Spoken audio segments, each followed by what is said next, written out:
ویسے تو اور بھی حوادث آئے ہیں جن سے ہمیں دوچار ہونا پڑا، لیکن سب سے بڑا حادثہ آج تک بہرحال سقوط مشرقی پاکستان ہے۔ کسی بھی قوم پر اتنا بڑا سانحہ اور حادثہ فاجعہ صرف چند لوگوں کے کرتوتوں کے نتیجے میں نہیں آتا جب تک کہ قوم کا اجتماعی طور پر فساد پیدا نہ ہو چکا ہو۔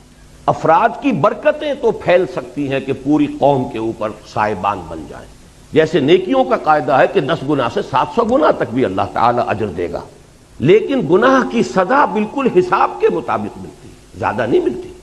اسی طرح افراد کا فسق ہو، فجور ہو، معصیت ہو، خطائیں ہو، غلطیاں ہوں، جرائم ہو، اگر چند افراد کی ہو تو اتنی بڑی قوم کو اتنی بڑی سزا نہیں دی جا سکتی۔ در حقیقت یہ معتدب تعداد میں اور جب تک کہ اجتماعی سطح پر وہ غلطیاں نہ ہو رہی ہوں، قوم کی ایک عظیم تعداد نے اگر اس کے اندر اپنا کردار ادا نہ کیا ہو تو اتنے بڑے حوادث رونما نہیں ہو سکتے۔ جب اجتماعی فساد ہو گیا تو جو لوگ فساد میں خود ملوث نہیں ہیں وہ بھی مجرم ہیں، انہوں نے روکا کیوں نہیں؟ عسیٰ ربکم ان یرحمکم وان عدتم عدنا، تمہارا رب تم پر رحم کرنے کے لیے تیار ہے، لیکن اگر تم نے پھر وہی روش اختیار کی ہم پھر وہی کچھ کریں گے۔ یہ قانون ہے اللہ کا، لیکن جو صورتحال ہے وہ یہ کہ ہم نے کوئی سبق نہیں سیکھا۔ مجھے بتا دیں، اور میں یہ نہیں کہتا کسی اور کو دیکھیے، اپنے گریبان میں جھانکیے، آپ کے لیل و نہار، آپ کے روز و شب، آپ کی مشغولیتوں اور دلچسپیوں میں سرے منہ کوئی فرق واقع ہوا ہے؟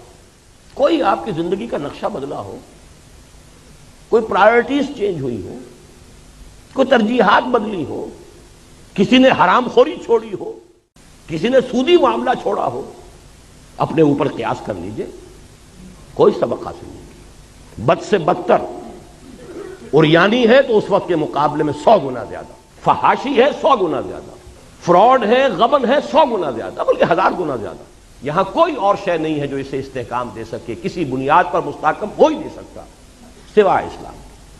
اور اگر ادھر نہیں آئیں گے تو اللہ کے عذاب کا دوسرا کوڑا، تمہاری داستان تک بھی نہ ہوگی داستانوں میں۔ اللہ تعالیٰ اس انجام بد سے ہمیں بچائے۔